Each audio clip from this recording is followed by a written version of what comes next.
예, 오늘은 욥기 21장을 공부하죠. 우선 욥기 21장 1절에서 7절을 같이 보겠습니다. 욥기 21장 1절에서 7절을 먼저 봅니다. 그러나 욥이 대답하여 말하기를 너희는 내 말을 잘 듣고 이것이 너희의 위로가 되게 하라. 내가 말하도록 용납하고 내가 말한 후에 조롱하라. 나로 말하면 나의 불평이 사람에게냐? 만일 그렇다면 어찌하여 내 영이 불안하지 아니하겠느냐? 나를 보고 놀라라. 그리고 너희 손을 너희 입에 갖다 대라. 내가 사람만 해도 무서우며 떨림이 내 몸을 붙잡는도다. 어찌하여 악인이 살고 늙도록 살며 정령 권력이 막강해지느냐, 이렇게 말하고 있는데요. 욥기 21장의 주제는 욥이 자신이 받고 있는 고통과 악인의 번영을 대조시키는 장면이에요. 욥기 21장의 주제는 욥이 자신이 받고 있는 고통과 악인의 번영을 대조시키는 것을 이제 나타내고 있죠. 그런데 특별히 1절, 7절까지는 악인이 왜 권력이 막강해지는가, 이 이유에 대해서 성경적으로 이렇게 계속 전개를 하고 있습니다. 자, 이 욥기 21장 그래서 특별히 1절, 7절의 내용은 욥기 3장 23절에서 열거한 질문으로 보증하고 있는 구절이죠. 욥기 3장 23절을 봅니다. 그래서 욥기 3장의 23절을 보겠습니다.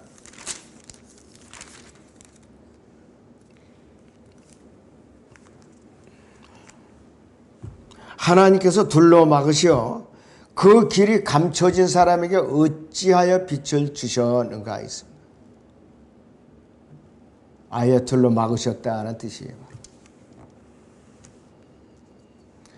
인간 역사에서 가장 중요한 질문이에요. 악인이 왜 형통해지는가? 왜 권력에 막혀지는가? 카인이 아벨을 죽인 이후에도 전 세계 곳곳에서 일상에서 수없이 묻고 또 되묻는 질문 중에 질문이에요.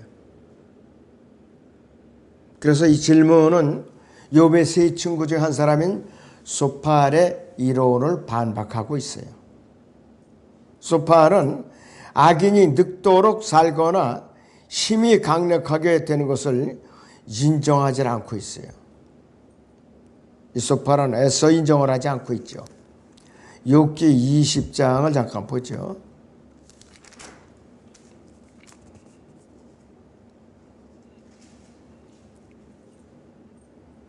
17절을 봅니다. 그는 강들과 하수두가 꿀과 버터의 시내들을 보지 못하리라, 이렇게 했고, 또 욥기 20장 24절에 보시면 이렇게 말하고 있어요. 그가 철제 무기에서 피하면 강철 활이 그를 뚫을 것이요, 이렇게 또 말하고 있어요. 소팔은 악인이 권력이 막강해지는 걸 정면으로 부인하고 있는 사람이에요. 그런데 하나님의 섭리는 다르다 이것이에요. 그러더니 소팔은 욥기 21장 8절에서 13절을 결코 인정하지 않으려고 덤빌 거예요. 욥기 21장 8절부터 13절까지 봅니다. 그들의 자손이 그들이 목전에서 그들과 함께 굳게 서고 그들의 후손도 그들의 눈앞에서 그러하도다. 그들의 집은 두려움에서 벗어나 안전하며 그들 위에는 하나님의 막대기도 없도다. 그들의 수소는 틀림없이 새끼를 베게 하고 암소는 새끼를 낳으며 낙태하지 않는도다. 그들은 양떼같이 그들이 어린 것들을 내보내며 그들의 자녀들은 춤추는도다. 그들은 탬버린과 하프를 들고 오르간 소리에 즐거워하는도다. 그들은 그들의 날대로 부유하게 보내다가 순식간에 음부로 데려가는도다 그랬습니다. 끝이 좋지 않다는 얘기예요. 세상에서 악인이 아무리 형통할지라도. 소팔보다도 욥에게는 훨씬 더 뛰어난 분별력이 있어요. 자, 욥은 솔로몬처럼 이 세상의 삶에는 경건하지 않은 사람들이 경건한 사람보다 더 잘 산다는 것을 보고 있어요. 시편 49편을 보죠.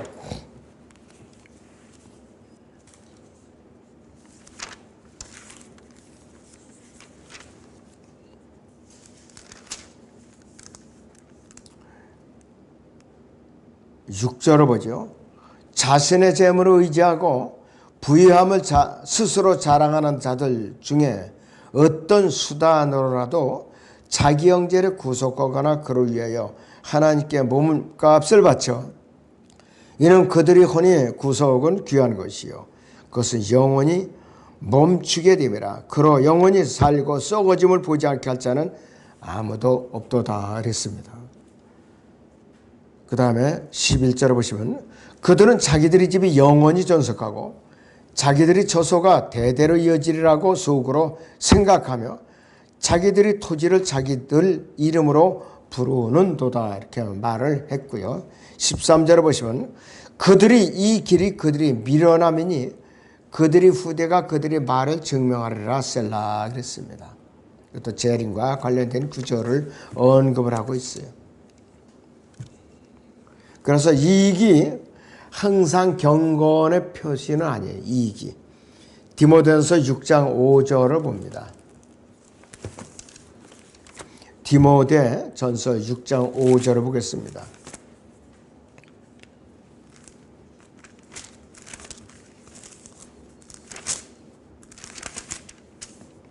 마음이 부패하고 진리를 상실하며 이익이 경건이라는 사람들 사이에 무익한 논쟁이 일어나느냐 그런 데서 내 자신은 빠져나오라 했습니다.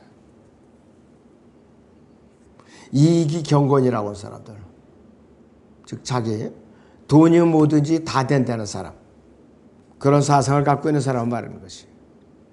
욥이 처음에 한 말은 반역이라고 할 수 있죠. 내가 말한 후에 조롱하리라고 그랬어요. 이 말씀의 의미는 내가 실제적인 문제를 총명하게 한 다음에 너는 가서 네 어리석음을 버리라 그 말하는 것과 똑같은 것이요. 욥기 21장 4절에 보면은 나의 불평이 사람에게냐 이렇게 질문을 하고 있어요. 욥이 불평을 시작했을 때조차도 그런 사람이 아니라 욥은 하나님께 불평을 하고 있어요. 하나님께. 자, 욥기 7장 11절을 보죠.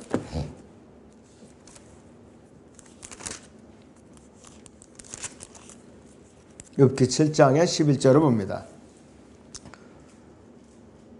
그러므로 내가 내 입을 삼가하지 아니하고 내 영의 고통 가운데 말하리이다. 내가 내 혼의 쓰라림 가운데 불평하리이다. 이렇게 부르짖고 있어요. 너무나도 힘든 장면이에요. 하나님께 부르짖는 거예요. 시편에서 다윗이 부르짖었거든요. 자, 욥이 자신이 다루어지는 방법에 대해서 불평하면서 계속 마음을 돌아다니기로 했다 하면은 마을을 벗어나서 혼자서 견디는 대신에 그의 영이 만일 그렇다면은 어째 내 영이 불안하지 아니하겠느냐 이렇게 또 부르짖고 있는 거예요. 너무나도 힘드니까.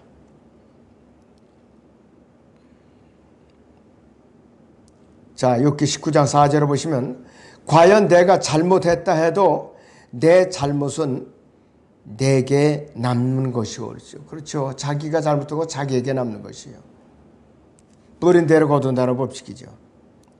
욥기 20장 5절에서 욥이 나를 보고 놀라라. 그리고 너희 손을 너희 입에 갖다 대라고 말하고 있어요.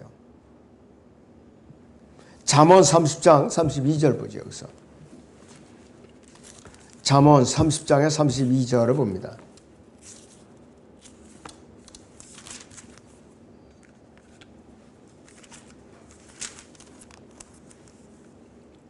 만일 네가 어리석게도 스스로 높은 채 하였거나 악한 일을 도모하였다면 네 손으로 네 입을 막으라 그랬습니다. 그러니까 입을 가려서 말하라는 뜻이요. 33절에 보면 실로 젖을 저으면 버터가 되고 코를 비틀면 피가 나듯이 진노를 격동시키면 다툼이 나느니라 했습니다. 여기서도 젖을 저으면 젖이 아니라 우유를 저으면 버터가 되고 이렇게 맞아요. 이것이 그렇게 바로 이제 표현이 되는 거예요. 욥은 악인의 심판과 또 형벌을 생각만 해도 두려워하는 사람이에요. 악인의 심판은 엄청나게 두려운 것이. 욥기 20장 29절을 보시죠.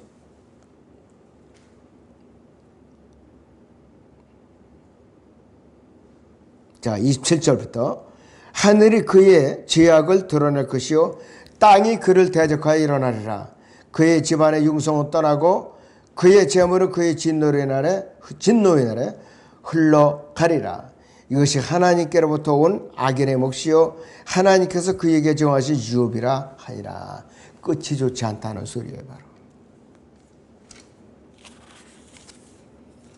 그래서 악인의 심판과 형벌을 생각만 해도 욥은 두려워했던 사람이에요. 바로. 자, 욥은 그래서 내가 생각만 해도 무서우며 이렇게 했어요.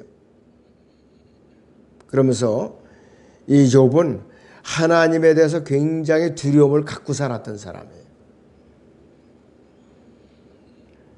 자, 욥기 20장 7절에 보면은 욥이 어찌하여 악인이 살고 늙도록 살며 정령 권력이 막강해지느냐.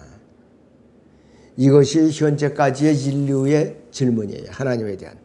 왜 악인들이 종종 선한 사람들보다 더 오래 살며 그들이 손에 권력을 얻고 그 권력을 유지하며 선한 사람들에게 손해를 끼치는가 이다. 남하고 유다의 왕들 중에 가장 사악한 왕이 가장 오랫동안 통치했는가. 므낫세는 55년 정도 통치했어요. 자기 아버지가 경배드렸던 성전에다가 우상을 드러났고 자기 자식을 번제의 제물로 드린 자예요. 바로. 바벨론을 끌려갔다가 하나님께 돌이키니까 다시 와서 왕위에 앉았던 그 사람이에요. 그래서 므낫세는 마귀들을 숭배했고 군사에 기도했고 아기들을 살해하고 성경에는 전혀 주의를 기울이지 않았는데도 그는 여전히 끝날 때까지 왕이었었어요. 자, 여기서 우리는 어찌하여 악인이 살고 늙도록 살며 정령 권력이 막강해지느냐라는 질문에 대해서 하나님께서 갖고 계시는 답변을 우리는 여기서 살펴볼 필요가 있죠. 첫째는 이러한 진리를 보여주는 가장 대표적인 것이 사도 바울이에요. 사도 바울은 참수당하는 그 순간까지 박해만 받았던 사람이에요. 교회사 2000년 중에 술주정뱅이고 저주하고 싸우고 거짓말하고 욕하고 속이고 사람을 죽이는 건달들이 하나님 은혜로 쓰레기통에서 구제되어서 괘씸한 사람들이 이야기로 가득 차 있어요. 하나님께 그런 사람들을 들어써요. 들어쓴다 이거예요. 두 번째는 악인은 의인을 위해서 건축하기 위해 늙도록 살며 권력이 막강해진다고 그랬어요. 구원받은 우리는 매일 과학의 혜택과 최신 발명과 발견, 진보된 통신과 교통의 혜택을 누리고 살고 있죠. 특별히 요즘 인터넷, 이 휴대폰 너무나도 발달했죠. 그래서 이러한 발달된 기술은 주로 카인의 후손들이 만들기는 했지만 우리가 이것을 계속 누리고 있는 것이에요. 그 다음에 악인의 형 또한 세 번째는 악인이 막강하게 되는 것은 하나님의 오래 참으심을 나타내기 위함이에요. 하나님의 오래 참으심.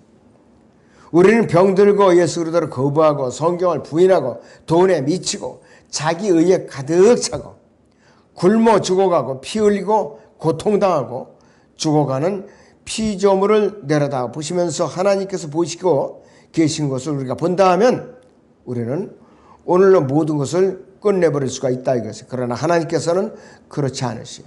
한 사람이라도 돌이키기를 기다리시는 거예요. 자, 베드로 후서 3장 9절을 봅니다. 베드로후서 3장 9절을 보겠습니다.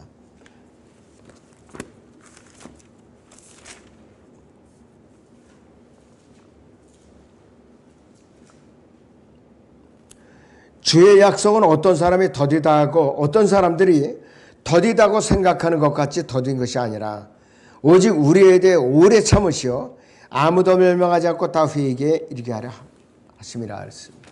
한 사람이라도 구원에 이르게라고 악인들을 조차도 오래 참고 기다려 주시는 거예요.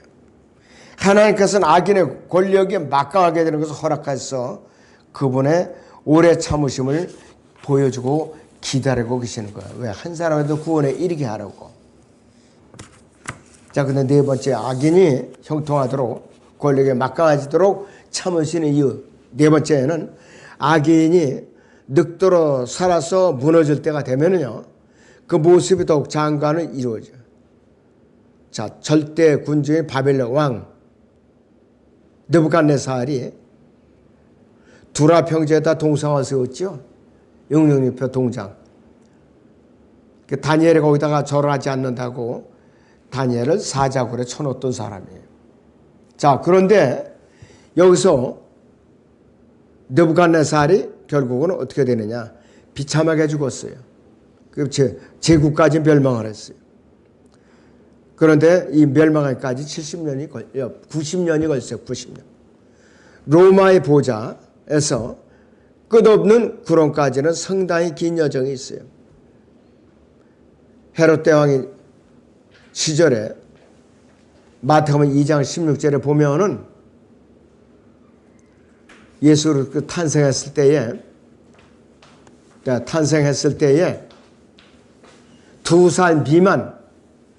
2살 미만 아이들은 다 죽였어요. 다 죽였다 이거예요. 네, 얼른 앉아요. 카메라 다 비춰요. 다 비쳤어요. 다 죽이고 말았어요. 그런데 이가 죽을 때는 어떻게 죽었느냐? 헤롯 대제가 죽을 때는 사람들이 그 사람이 연설을 할 때 이것은 신의 음성이지 사람의 음성이 아니다 하고 칭송을 받았어요. 그 순간에 하나님께서 헤롯을 쳐가지고 벌레가 먹어서 비참하게 죽임을 당했어요. 자, 하나님께서는 다섯 번째는 악인들이 늙도록 살고 권력이 막강해져서 미래에 심판하실 한 날이 있어야 한다는 것을 분명히 보여주고 계세요. 백보자 심판에 세워야 된다 이거예요. 악인들을 갖다가. 사도행전 17장 31절을 보죠. 사도행전 17장 31절을 보세요.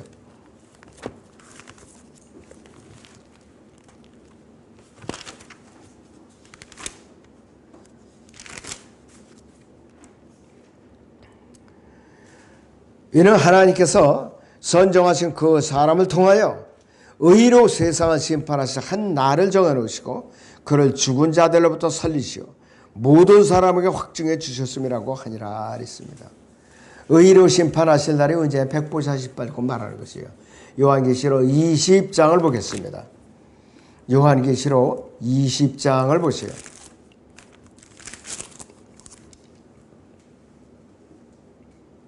11절부터 15절까지 보죠.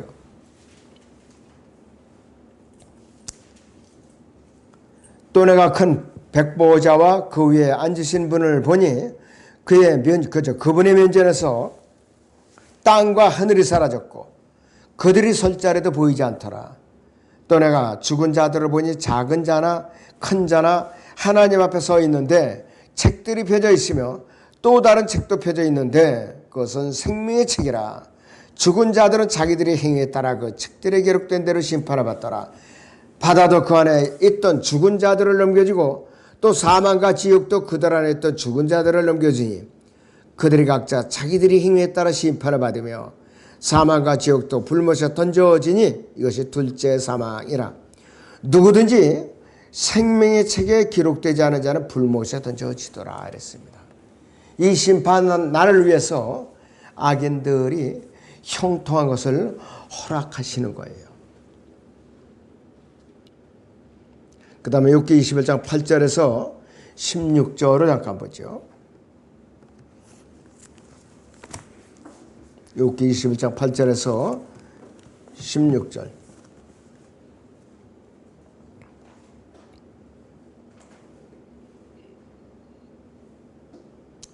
그들의 손이 그들이 목전에서 그들과 함께 굳게 서 있고 굳게 서고 그들의 후손도 그들이 눈앞에서 그러하도다. 그들의 집은 두려움에서 벗어나 안전하며 그들 위에는 하나님의 막대기도 없도다. 그들의 수고는 틀림없이 새끼를 배기하고 암소는 새끼를 낳으며 낙태하지 않는도다. 그들은 양떼같이 그들이 어린 것들을 내보내며 그들이 자녀들을 춤추는도다. 그들은 탬버린과 하프를 들고 오르간 소리에 즐거워하는도다. 그들은 그들이 날들을 부유하게 보내다가 순식간에 음부로 내려가는도다. 그러므로 그들이 하나님께 말하기를 우리를 떠나 가소서. 우리가 주의 길에 지식을 기뻐하지 아니하나이다. 전능하신 분이 무엇이기에 우리가 그를 섬겨야 하리까. 우리가 그분께 기도한 데는 무슨 유익을 얻으리까 하는도다. 보라, 그들이 복이 그들의 손에 있지 아니하며 악인의 계획은 내게 멀리 있도다 그랬어요. 악인들은 하나님과 관심이 없어요. 물질적인 축복만을 바라는 자들이에요. 그렇기 때문에 욥기 21장 8절 16절에서 욥은 경건한 사람뿐만 아니라 악인들이 누리는 물질적인 축복을 열거하고 있어요. 따라서 악인들 중 많은 사람들이 대가족을 이루고 있어요. 그 자녀들은 많은 다른 가족들에게는 없는 편안함을 누리고 사치스러운 것들로 보호를 받죠. 또 악인은 도둑 방지 시스템을 특허를 내고 스프링클러 시스템 등을 갖추고 있기 때문에 그들의 집은 두려움에서 벗어나서 안전하다 그래요. 그들의 재산은 그 값어치보다 몇 값전에 해당하는 보험에 들어있고, 자, 가족 구성원들은 모두 의료보험과 생명보험에 이제 가입이 되어 있죠. 그들의 자손은 훌륭한 사립학교에 다닐 수 있고 아스팔트 정글 3개와 빈민굴에서 멀찍이 떨어져 있을 수 있기 때문에 굳게 서게 된다. 즉 돈으로 다 해결한다는 뜻이에요. 바로 그 자녀들이 문제에 빠지면 경찰과 시장에 나서 보호해주고, 즉 아이들이 양떼에서 이탈하면 그렇다는 뜻이고, 그들이 갖추고 입병이나 발병이나 괴혈병이나 오매도 걸리지 않고 번성하고 보호를 받는다 그랬어요. 또 그들에게는, 악인들에게는 충분한 돈이 있어서 변호사를 고용하고 의사에게 청구서를 지불하고 교통법고 범칙금을 낼 수 있고, 그들의 자녀들은 대학에 다니고 그래서 기득권을 더욱 굳게 할 수 있다. 인류대학에 다니고 사립학교 같은데. 불의를 저지르 범법을 해도 변호사를 선임해서 다 막아버리니까 재판관들하고 뒷거래를 해가지고 막아버린다 이것이요. 우리나라 현재 사회상은 똑같아요. 아주 판박입니다. 자, 미국에도요, 우리나라도 마찬가지지만 일생에 단 하루도 생계를 유지하기 위해서 일한 적이 없는 그리스도인들이 있대요. 그리스도인들 중에도. 이들 중 많은 사람들이 모범적인 삶을 산다 그랬어요. 아무도 이들의 악인이라고 의심조차 하지 않는다 그랬어요.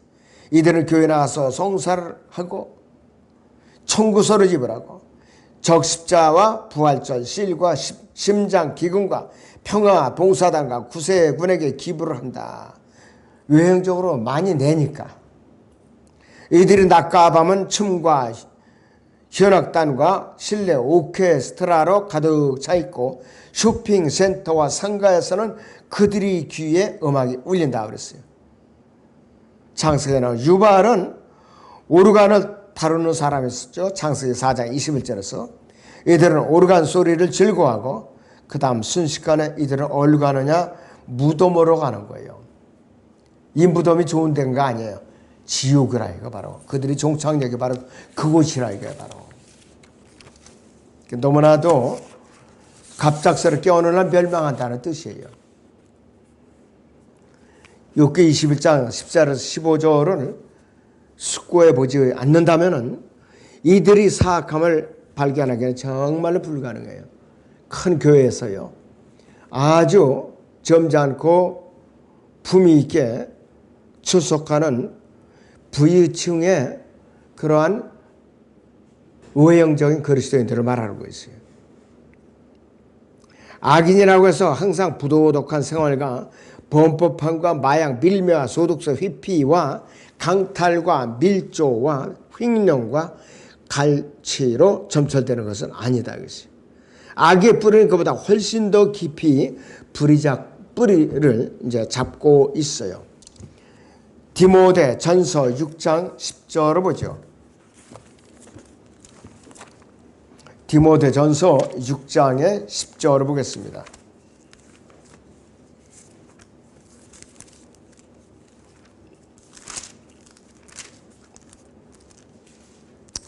돈을 사랑하는 것이 모든 악의 뿌리니 이것을 욕심내는 어떤 사람들이 믿음에서 떠나 방황하다가 많은 슬픔으로 자신들은 찔렀도다 그래요. 욥기 21장 15절 상반절을 보면 전능하신 분이 무엇이기에 우리가 그를 섬겨야 하리까 이렇게 질문을 하고 있어요. 전능하신 분이 누구냐고 묻는 것이 아니라 무엇이냐고 묻고 있어요. 후가 아니라 what이라고. 즉 전능하신 분이 뭐 대단한 인물인가? 그가 왕이나 대통령이나 독재자인가 아니면 무엇인가 이거예요. 하나님은 멸시하는 질문이에요. 바로 21장 15절 하반절에 보면 우리가 그분께 기도한들 무슨 유익이 있으리까? 보이지 않는 하나님께 기도한들 무슨 유익이 있느냐 이거예요. 우리가. 저는 너무나도 참 안타까운 일이에요. 즉석에서 기도에 응답해 줄 수 있는 신들이 있는데 왜 보이지 않는 알지 못하는 하나님께 기도를 하느냐 이것이요. 이들은 항상 하나님을 부르는 것이 아니라 하나님께서 그들에게 상업적으로 물리적으로 유익을 줄 때만 하나님을 부르는 사람들이에요. 그들의 종교는 21세기에 문체로 병에 담겨져 있고 긍정적 사고의 모든 책꽂이에서 찾아볼 수 있는 이상한 냄새를 풍기는 자들이에요. 네, 오늘 여기서 마칩니다.